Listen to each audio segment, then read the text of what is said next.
কোনো জায়গা নাই, কোনো মন্ত্রণালয় খালি নাই যেখানে 2 জন করে ছাত্র প্রতিনিধি দেন নাই। একজন উপদেষ্টার পিএস উনি দুর্নীতি করলেন 311 কোটি টাকা। আর সুফলের বলেন আর কুফলের মালা বলেন, এটা তো ইনু সাহেবকে পড়তেই হবে। বাস্তবতা যেটা আমরা দেখছি প্রবাস থেকে, যে আওয়ামী লীগের সময় যে এরকম চাঁদাবাজি হতো তার চেয়ে অনেক গুণ বেড়ে গিয়েছে। চাঁদাবাজির পরিমাণ কিন্তু অনেক বেড়েছে, কমেনি।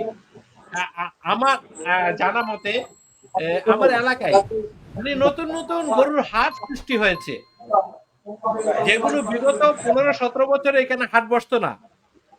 নতুন জায়গা সৃষ্টি করে সেখানে তারা হাট বসিয়েছে, এবং এমনও হয়েছে একটা জায়গায় আপনার গরুর হাট বসতো প্রতি বছর, সেখানে পুরো আটে যেত একটা এতিমখানায়, মাদ্রাসায় তার পাশেই বিএনপির লোকের আরেকটা নতুন হাট সৃষ্টি করলো, যাতে এইখানেও মানে গরু নিয়ে আসে, মানে সেখানে কমে যায়। মানে কিভাবে টাকা মানুষদের কাছ থেকে নিবে, যত প্রক্রিয়া আছে এই প্রক্রিয়াগুলো আমরা দেখছি।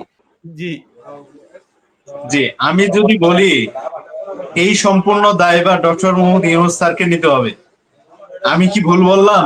এবার আমি আমার জায়গা থেকে আমার আত্মসমর্পণ করার কিছু সুযোগ দেন আমাকে। নির্বাচন দিলে কি সব সমস্যার সমাধান হয়ে যাবে? যারা ক্ষমতা আসবে সব ঠিক করে ফেলবে?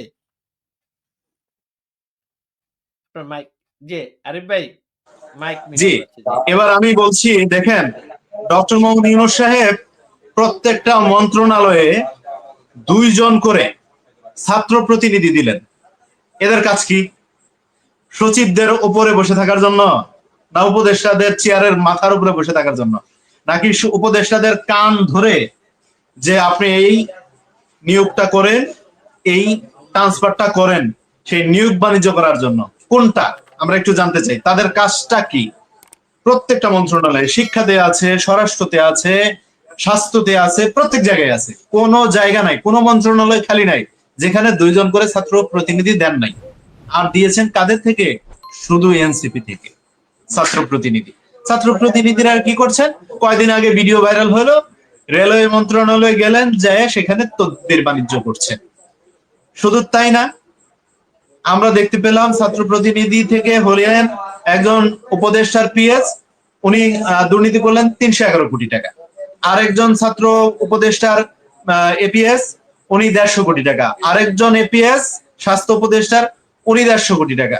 আরেকজন এনসিপির দরবেশ বাবা, উনি 400 কোটি টাকা। টোটাল 1011 কোটি টাকা 10 মাসে দুর্নীতি করলেন। তাহলে এই যে পরিস্থিতি ইউনূস সাহেব তৈরি করে দিলেন, এখন সেটার সুফলের বলেন আর কুফলের মালা বলেন, এটা তো ইউনূস সাহেবকে পড়তেই হবে। আমি গত কিছুদিন আগে আপনার টকশোতে বলেছিলাম, আওয়ামী লীগের যত অপকর্ম আছে সেই অপকর্মের ফুলের মালা বলেন আর অন্য মালা বলেন, সেই মালা ইউনূস সাহেবের গলায় পড়তেই হচ্ছে। উনি সেটার ভাগিদার হয়ে গেছেন। আজকে তাই হচ্ছে। আজকে দেখেন, এনসিপি যদি মন্ত্রণালয় দখল করে, অন্যান্য রাজনৈতিক দলগুলোর মধ্যে অস্থিরতা তৈরি হবে। আমরা যতই আমাদের নেতা কর্মীদেরকে বলি যে আপনারা চাঁদাবাজি করবেন না, দুর্নীতি করবেন না, যাই কিছু করবেন না, সব আমরা বললাম, 100 জনের মধ্যে একজন আমাদের কথা অমান্য করবে। সম্ভব না 100 জনকে কথা মানানো। ওই একজন চাঁদাবাজি খাতে জড়িত হয়ে যাবে। আমরা বলবো তাদের উপর আইন প্রয়োগ করেন। 100 জনের মধ্যে 100 জনই আপনাদের কথা শুনছে। আমরা সরকারকে বলবো তাদেরকে গ্রেফতার করেন, আইনের আওতায় নিয়ে আসেন।